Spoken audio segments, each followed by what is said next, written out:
Magandang umaga bayan, nandito ako sa Luneta sa Quirino Grandstand. Bago ako pumunta doon ay napadaan ako dito sa Luneta Theater.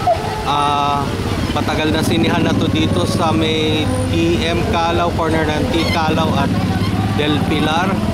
At nandito ako sa tapat ng National Historic Institute, kung saan nilagyan nila ng iba't ibang kulay at bandila ang nasabing gusali.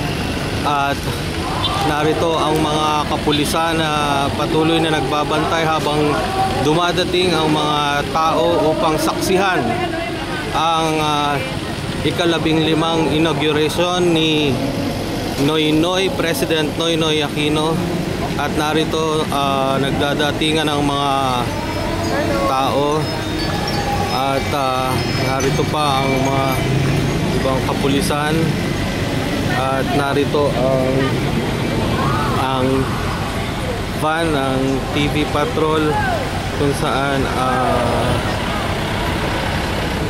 sinusubaybayan nila ang mga kaganapan dito sa Quirino Grandstand habang nakaantabay ang maraming mga pulis.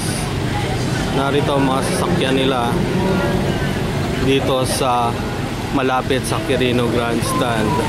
Ako ay papunta na ngayon doon.